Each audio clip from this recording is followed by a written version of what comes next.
Hi hello అందరికీ నమస్కారం అండి. ఏవిఎస్ నాయుడు రియల్ ఎస్టేట్కి స్వాగతం. చాలామంది వేవర్స్ కానీ సబ్స్క్రైబ్స్ కానీ నన్ను అడుగుతున్న క్వశ్చన్ ఏంటంటే, ఎక్కడ ఇన్వెస్ట్మెంట్ పెడితే బాగుంటుంది, ఎక్కడ స్థలం కొంటే బాగుంటుంది, స్థలం కొంటే ఏమేమి రూల్స్ ఉంటాయి, అవన్నీ కలిపి ఒక వీడియో చేయండి అని చెప్పేసి మన కామెంట్ సెక్షన్లో తెలియజేయడం జరిగింది. వారందరి కోసమే ఈ వీడియో చేస్తున్నాను. ముఖ్యంగా మొత్తం మీద ఒక 10 పాయింట్స్ వరకు రెడీ చేశానండి. ఈ 10 పాయింట్స్ ఏంటంటే, మొట్టమొదటి ఏంటంటే, మనం ఒక స్థలం కొనాలంటే ఫిజికల్గా మనం అక్కడ ఉండాలండి.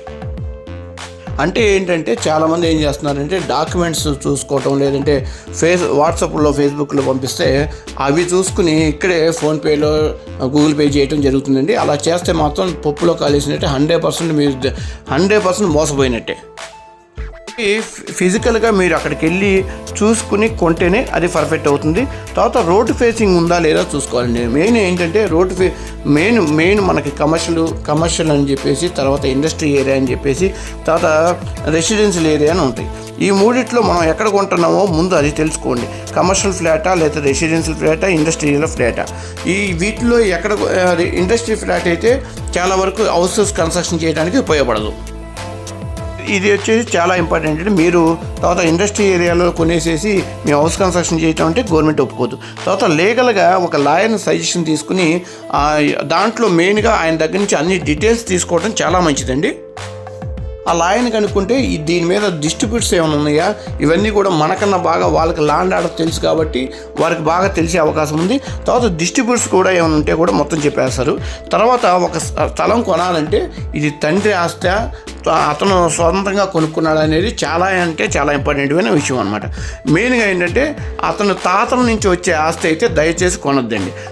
కొనాలి అంటే ఏం చేయాలంటే, వాళ్ళ తాతల నుంచి వస్తే వాళ్ళకి మొత్తం ఒక సుబ్బారావు ఉన్నాడు, ఆయన తాత ఆస్తి అయితే ఆయనకి ఎంతమంది కొడుకులు, వాళ్ళందరి దగ్గర నుంచి క్లారిటీ తీసుకోవాల్సిన అవసరం ఎంతైనా ఉంది. వాళ్ళందరూ కూడా మనకి సిగ్నేచర్ పెట్టాలి కాబట్టి ఫైనల్లో వాళ్ళందరూ, ఎందుకంటే మనం కొనేసుకున్నాక పలానా ఒక ఆయన దగ్గరే కొనుక్కున్నాక వాళ్ళ తర్వాత వాళ్ళ అన్నదమ్ముళ్ళు ఎవరైనా మనకి అబ్జెక్షన్ పెట్టే అవకాశం ఉంది కాబట్టి వాళ్ళందరి దగ్గర, అందుకే తండ్రి ఆస్తి, తాతలు కానీ తండ్రి ఆస్తి కానీ వచ్చినప్పుడు వాళ్ళకి ఎంతమంది పిల్లలు ఉన్నారు, వాళ్ళ నుంచి మనకేమైనా ఎఫెక్ట్ ఉందా అని చెప్పి ముందుగానే వాళ్ళ దగ్గర నుంచి కూడా క్లియర్ టైటిల్ తీసుకోవడం చాలా ఉత్తమం. తర్వాత ఈస్ట్, వెస్ట్, నార్త్, సౌత్. ఈ స్థలం కొనాలంటే ఈస్ట్లో ఎవరున్నారు, వెస్ట్లో ఎవరున్నారు, సౌత్, నార్త్ అందరినీ తెలుసుకున్నాక అక్కడికి వెళ్ళిన తర్వాత ఓకే, మన వాళ్ళతో మన మనుగడ అంటే వాళ్ళతో మాట్లాడిన తర్వాత వాళ్ళు ఏ రేటుకు కొన్నారు, మనం ఏ రేటుకు కొంటున్నాము అని చెప్పేసి వాళ్ళ దగ్గర ఒక విషయం తెలుసుకుంటే మనం కొన్నాక బాధపడాల్సిన అవసరం లేకుండా ఉంటుంది.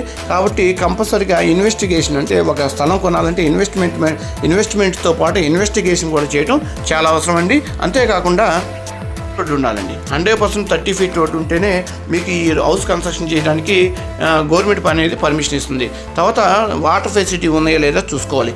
మరిన్ని వీడియోల కోసం లైక్ అండ్ సబ్స్క్రైబ్ చేసుకోండి. Thank you one and all.